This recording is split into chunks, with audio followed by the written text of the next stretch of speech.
Assalamualaikum warahmatullahi wabarakatuh. Kembali lagi dengan aku, Sinta Dila Salma. Kalian tahu lah ya, aku dari Prodi 2 BKID, Institut Agama Islam Negeri Purwokerto, atau kita biasa kenal dengan IAIN Purwokerto gitu kan. Nah, kali ini aku dan teman-teman aku itu pengen sharing nih sama kalian tentang tasawuf, tokoh-tokoh dan pokok ajarannya gitu kan.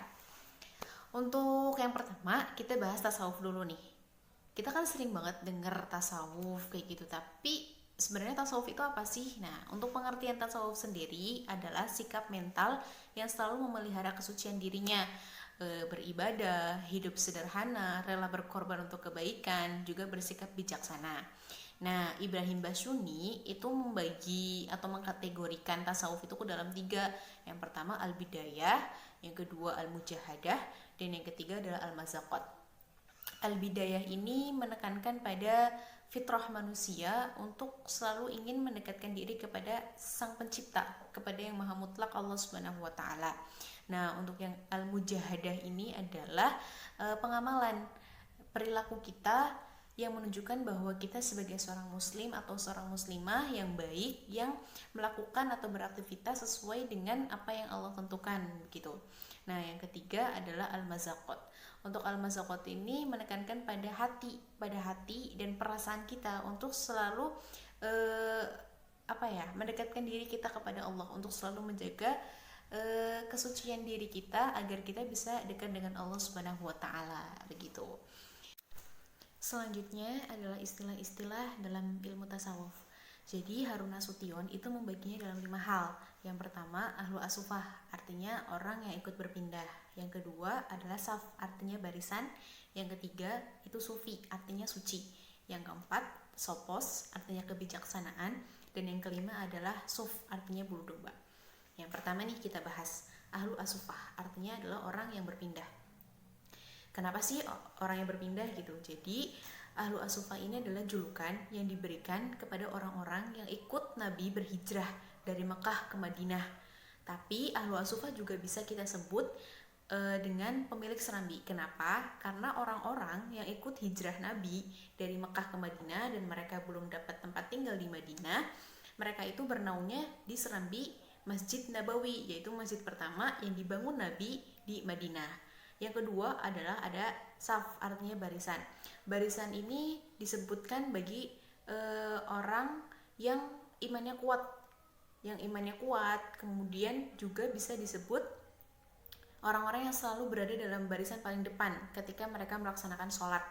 Nah, yang ketiga adalah sufi, artinya suci, yaitu suci lahiriah dan batiniah. Jadi mereka senantiasa untuk selalu menjaga kesucian lahiriah, kesucian dirinya, atau juga kesucian hatinya gitu. Terus yang keempat adalah kebijaksanaan, yaitu sopos ya, tadi artinya kebijaksanaan, yaitu kebijaksanaan kepada diri kita sendiri, untuk selalu memelihara kesucian diri, untuk selalu dekat dengan Allah, untuk selalu ingin hidup sederhana gitu. Jadi kita mengkondisikan diri kita sendiri nih untuk tetap ada dalam kodratnya kita senantiasa untuk selalu untuk Allah Subhanahu wa taala gitu. Nah, yang kelima itu suf, artinya bulu domba. Sebenarnya mungkin apa sih kok bulu domba sih gitu kan. Nah, jadi bulu domba ini itu diibaratkan bagi para sufi karena para sufi itu hidupnya sangat sederhana. Mereka selalu memakai pakaian-pakaian yang kasar, panas seperti bulu domba. Bahkan mereka itu memakai pakaian yang tambalan gitu, yang mungkin menurut kita nggak sebagus yang kita pakai gitu. Nah, tujuan mereka kenapa sih memakai pakaian yang seperti itu, kenapa sih mereka hidup sederhana, karena mereka ingin menjauhkan diri mereka dari rasa sombong. Mereka ingin selalu memelihara kesucian dirinya dia dengan tanpa ada rasa sombong, tanpa ada iri dengki, dan selalu mendekatkan dirinya kepada Allah Subhanahu wa taala. Ketika mereka hidup sederhana dengan pakaian yang panas, pakaian yang apa adanya, mereka akan terhindar dari rasa sombong, sehingga kesucian dirinya, kesucian batiniahnya itu pasti akan selalu terjaga gitu. Para sufi ini hidup tanpa memikirkan duniawi. Jadi untuk mereka, untuk para sufi, dunia itu hanyalah panggung yang yang isinya hanya keburukan dan fitnah. Jadi mereka ingin menjauhkan diri mereka jauh-jauh dari hal-hal yang seperti itu, hal-hal yang duniawi. Mereka hidup sederhana, sesederhana mungkin dengan hanya menggunakan pakaian yang apa adanya, pakaian yang sederhana untuk selalu memelihara kesucian lahiriah dan batiniahnya, dan ingin selalu mendekatkan diri mereka pada Allah Subhanahu wa taala. Seperti itu. Kemudian selanjutnya adalah sumber-sumber tasawuf. Sumber-sumber tasawuf itu ada dalam Al-Quran dan Al-Hadis. Untuk Al-Quran sendiri itu terdapat dalam surat Al-A'la ayat 14-15. Bunyinya, A'udzubillahi minasyaitonirrajim.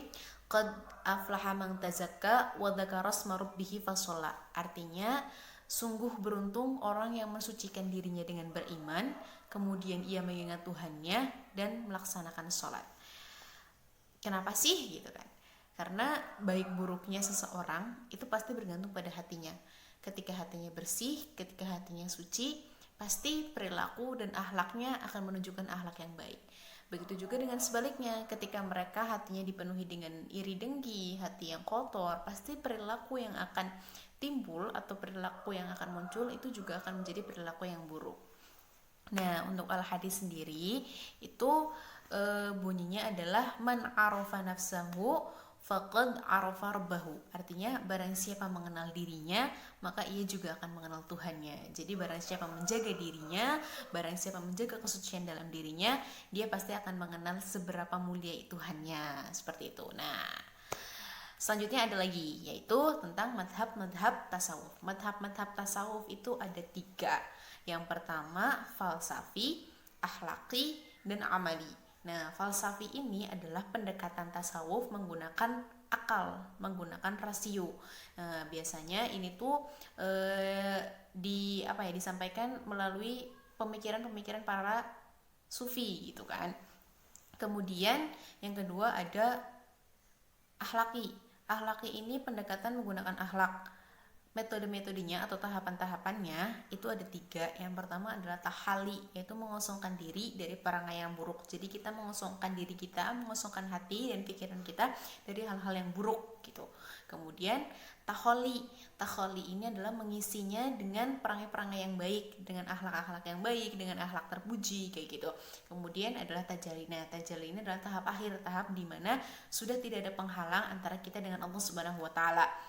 Jadi tidak ada lagi hal-hal buruk yang ada dalam hati dan diri kita untuk agar kita bisa sampai kepada Allah Subhanahu wa taala. Jadi benar-benar Allah dengan kita itu sudah sangat nyambung gitu kan. Istilahnya gitu deh pokoknya. Nah, dari tadi kita udah belajar tentang pengertian tasawuf, kemudian istilah yang ada dalam tasawuf, kemudian sumber-sumber tasawuf.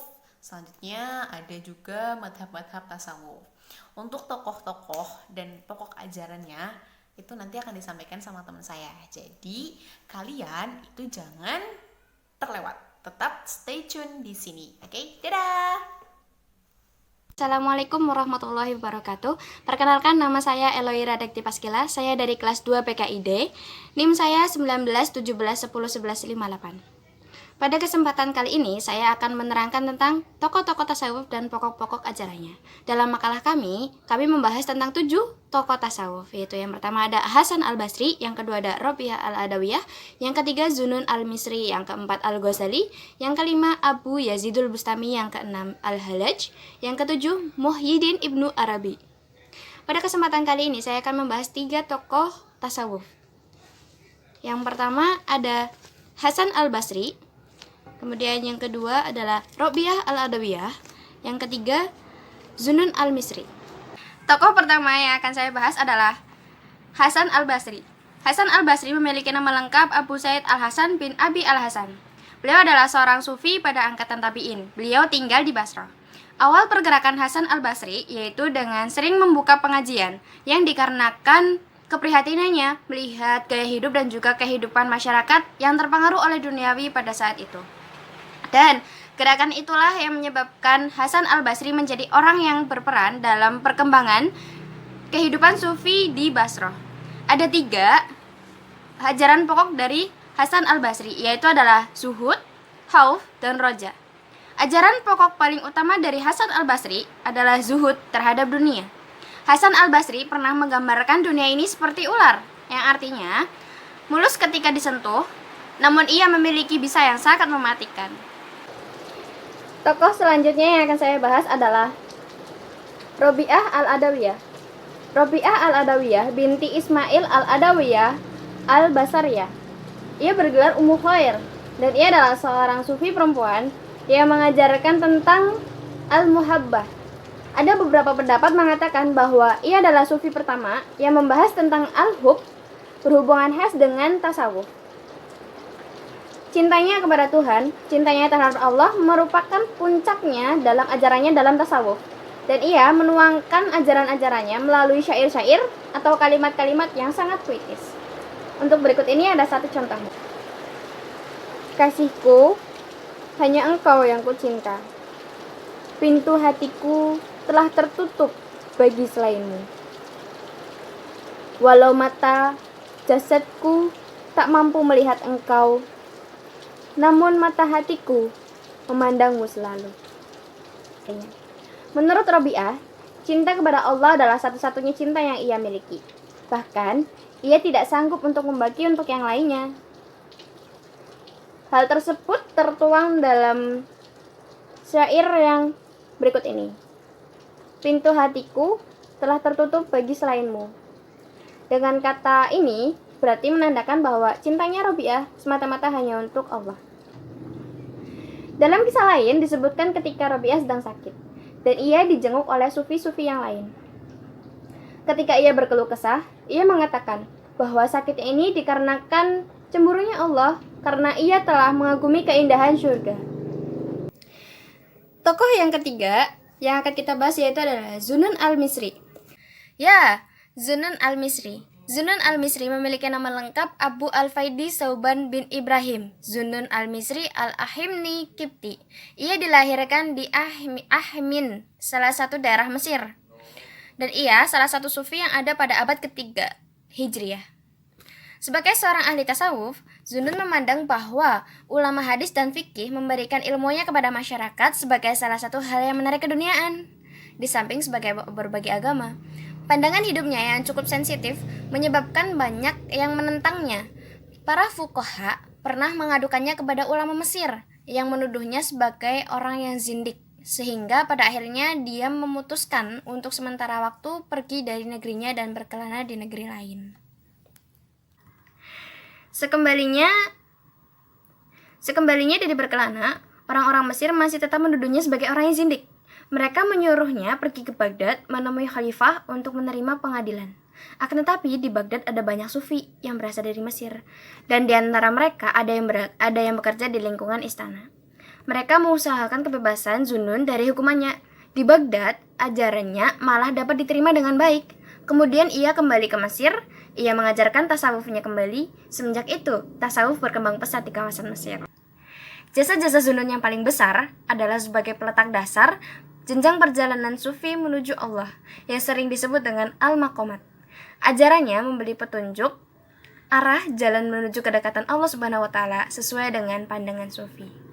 Ia juga sebagai pelopor doktrin al-ma'rifah. Ia membedakan antara pengetahuan dan keyakinan. Menurutnya, pengetahuan merupakan hasil pengamatan indrawi, yaitu apa yang ia dapat terima melalui panca indera. Sedangkan keyakinan adalah hasil dari apa yang ia pikirkan atau yang diperoleh melalui intuisi. Dia membagi 3 kualitas pengetahuan, yaitu sebagai berikut. Yang pertama, pengetahuan orang yang beriman kepada Allah pada umumnya, yaitu pengetahuan yang diperoleh melalui pengakuan atau syahadat. Yang kedua, pengetahuan tentang keesaan Tuhan melalui bukti-bukti pendemonstrasian ilmiah. Itu merupakan milik-milik orang yang pintar, bijak, dan terpelajar. Yang ketiga, pengetahuan sifat-sifat yang Maha Esa. Itu adalah milik orang-orang yang soleh, wali Allah, yang dapat mengenal wajah Allah dengan mata hatinya. Ketika Zunnun ditanya tentang bagaimana ia mengenal Tuhan, ia menjawab, "Aku mengenal Tuhan karena Tuhan sendiri. Karena jika bukan karena Tuhan, aku tidak akan mengenal Tuhan." Zunnun menerangkan bahwa ciri-ciri ma'rifah ialah seorang yang menerima segala sesuatu atas Allah, atas nama Allah, dan memutuskan segala sesuatu itu dengan menyerahkan kepada Allah, serta menyayangi segala sesuatu hanya semata-mata karena Allah. Ucapan hikmah lain dari Zunnun al-Misri adalah pokok pembicaraannya pada 4 hal, yaitu mencintai Allah yang Maha Agung, membenci kekikiran, mengikuti Al-Quran, dan takut berubah. Zunnun al-Misri pernah berkata, hikmah tidak akan pernah tinggal pada seseorang yang perutnya penuh dengan makanan. Ia juga pernah ditanya tentang taubat, lalu ia menjawab, Taubatnya orang awam adalah perbuatan dosa, sedangkan tobatnya orang khusyuk atau sufi adalah kelengahan. Berikut adalah penjelasan tentang 3 tokoh tasawuf, yaitu adalah Hasan al-Basri, Rabi'ah al-Adawiyah, dan yang ketiga adalah Zunnun al-Misri. Berikutnya akan dilanjutkan oleh teman saya. Assalamualaikum warahmatullahi wabarakatuh. Nama saya Rina Mulyani dengan NIM 19 17 10 11 62. Di sini saya akan melanjutkan materi tentang tokoh tasawuf, yaitu nomor 4, yaitu Al-Ghazali. Seperti yang teman-teman ketahui, Al-Ghazali merupakan salah satu tokoh tasawuf. Al-Ghazali memiliki nama lengkap Abu Hamid Muhammad Al-Ghazali Atusi As-Safi'i. Beliau lahir di kota Khorasan, Iran pada tahun 450 Hijriah. Di masa hidupnya, Al-Ghazali merupakan seorang ahli ilmu yang dikagumi oleh banyak para ulama besar. Beliau juga dikenal sebagai sufi, filosof, ahli fikih, dan mutakalim. Beliau juga memiliki banyak gelar, salah satunya Hujjah al-Islam yang diperolehnya di kerajaan Bani Saljuk. Seperti halnya Al-Qushairi, Al-Ghazali berupaya mengembalikan ajaran tasawuf yang sesuai dengan syariat agama dan bersih dari ajaran-ajaran asing yang menyesatkan Islam dengan berpedoman kepada Al-Quran dan As-Sunnah. Tasawuf Al-Ghazali ini menekankan kepada pendidikan moral yang dimana seseorang dianjurkan untuk memperdalam ilmu akidah dan syariat terlebih dahulu sebelum mempelajari ketasawufan.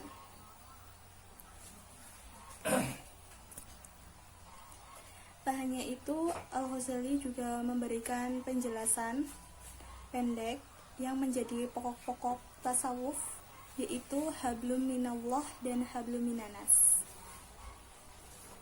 2 pilar utama tasawuf ini disebutkan oleh Imam Ghazali dalam kitab Ayyuhal Walad.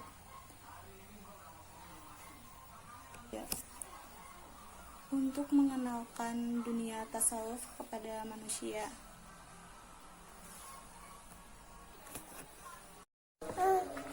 Yang kelima yaitu Abu Yazid al-Bustami. Abu Yazid al-Bustami memiliki nama lengkap Abu Yazid Taifur bin Isa bin Surusan al-Bustami. Beliau lahir di Bustan pada tahun 874. Beliau dipandang sebagai sufi pertama yang menimbulkan ajaran fana dan baqo untuk mencapai itihad pada Tuhan. Sebelum beliau bergabung dengan dunia tasawuf, beliau juga sebelumnya mempelajari ilmu fikih dan terutama mazhab Hanafi. Pokok-pokok ajaran tasawufnya adalah fana dan baqo. Fana yang berarti yaitu keadaan moral yang luhur, sedangkan baqo yaitu sifat-sifat terpuji kepada Allah. Selain itu ada itihad. Itihad adalah tahapan selanjutnya yang ditempuh oleh seorang sufi setelah menempuh tahapan fana dan baqo. Dalam memahami konsep tasawuf Abu Yazid al-Bustami ini dengan ungkapan-ungkapan beliau, sehingga banyak orang yang mengklaim dirinya itu sebagai orang kafir. Kenapa demikian? Karena dalam kalimat tersebut itu banyak yang beranggapan bahwa beliau menyatarakan dengan Tuhan, yaitu Allah. Namun perlu dipahami, walaupun beliau dekat dengan Tuhan atau Allah itu seakan-akan dekat, menjalin dekat dengan Allah, bukan berarti beliau menyetarakan dengan Tuhan. Tetap saja beliau itu hanya seorang hamba Allah. Demikian, dan maaf jika banyak kesalahan dari kata-kata yang saya ucapkan atau materi yang belum meluas atau yang belum saya ketahui. Yang saya sampaikan cuma yang saya ketahui. Terima kasih. Wassalamualaikum warahmatullahi wabarakatuh. Assalamualaikum warahmatullahi wabarakatuh. Nama saya Niken Sofi Akbar, akan menjelaskan tentang Al-Halaj dan pokok-pokok ajarannya. Al-Halaj memiliki nama lengkap yaitu Husain bin Mansur Al-Halaj. Ia lahir pada 244 Hijriah atau 858 Masehi di salah satu kota kecil yaitu Persia, yakni kota Baida. Ia merupakan cucu dari Muhammad Al-Baidawi. Pada masa kecilnya, ia habiskan di kota Wasit dekat dengan Baghdad sampai dengan usia 16 tahun. Pada usia 16 tahun ini, ia mulai meninggalkan kota Wasit untuk menuntut ilmu kepada seorang sufi yang terkenal, yaitu Sah bin Abdullah al-Tustur di negeri Ahwas. Setelah belajar di negeri Ahwas, ia pergi ke Basra dan belajar kepada Amr al-Makki. Dan pada tahun 264 Hijriah, ia melanjutkan belajarnya kepada Al-Junaid di kota Baghdad, yang merupakan seorang sufi yang besar pula. Dari sini jelas ya, tidak diragukan lagi tentang ajaran-ajaran tasawufnya. Pokok ajaran tasawuf yang dibawa oleh Al-Halaj adalah Al-Hulul. Ajaran ini berisi tentang dua hal, yaitu diri manusia tidak akan hancur dan dua wujud. Tetapi yang dua wujud ini bersatu dalam satu tubuh. Dan menurut Helbig Mason berpendapat Al-Hulul adalah penyatuan sifat ketuhanan dengan sifat kemanusiaan. Akan tetapi konsep Al-Hulul bersifat majazi, yaitu tidak dalam pengertian yang sebenarnya. Menurut Nasiruddin Al-Tusi, Al-Hulul adalah paham yang mengatakan bahwa Tuhan memilih tubuh manusia tertentu untuk mengambil tempat di dalamnya setelah sifat-sifat kemanusiaan yang ada di dalam tubuh itu dilenyapkan. Sedangkan menurut filsafat Al-Halaj adalah mempunyai dua alam atau dua sifat dasar, yaitu Al-Lahud ketuhanan, Al-Nasud kemanusiaan. Dalam menyatukan antara Al-Haud dan An-Nasud atau roh ilahiyah dan roh insaniyah, Al-Halaj menggunakan istilah Al-Hulul dengan menafsirkan ayat tentang penciptaan Adam, manusia yang bersifat ketuhanan. Pendapat tersebut juga didasarkan pada Al-Quran surat Al-Baqarah ayat 34 yang artinya, dan ingatlah ketika kami berfirman kepada para malaikat, sujudlah kamu kepada Adam. Maka mereka pun sujud kecuali iblis. Ia menolak dan menyombongkan diri, dan ia termasuk golongan orang yang kafir. Quran surat Al-Baqarah 34. Penjelasan ayat ini yaitu bahwa Allah telah memerintahkan kepada malaikat untuk bersujud kepada Adam karena diri Adam adalah pada diri Adam Allah telah bersemayam kepadanya. Keyakinan bahwa Allah telah bersemayam pada diri Adam itu didasari dengan hadis yang sangat populer di kalangan sufi, yaitu Allah menciptakan Adam sesuai dengan bentuknya. Ada dua konsep Al-Hulul yaitu Dengan adanya kata-kata cinta yang dikemukakan oleh Al-Hajj, maka hulul merupakan pengembangan atau bentuk lain dari mahabbah. Kemudian poin Muhyiddin Ibnu Arabi dan pokok-pokok ajarannya. Ibnu Arabi ialah seorang pemikir sufi yang sangat terkenal dalam dunia Islam. Ia juga memberikan gagasan-gagasan keagamaan yang sangat tidak lazim. Maka di dalam hidupnya ia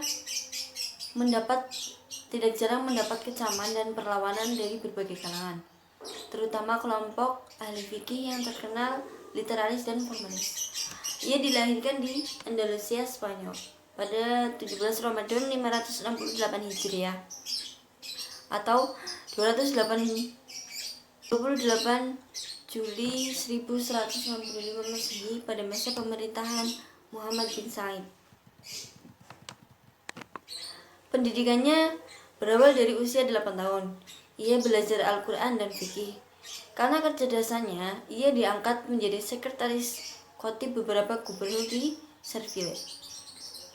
Ajaran pokok Ibnu Arabi yaitu tentang wahdatul wujud atau kesatuan wujud. Meski demikian, istilah wahdatul wujud yang dipakai untuk menyebut ajaran pokoknya itu tidaklah berasal dari dirinya, melainkan dari Ibnu Taimiyah, tokoh yang paling terkenal mengkritik dan mengecam ajaran pokoknya tersebut. Menurut Ibnu Taimiyah,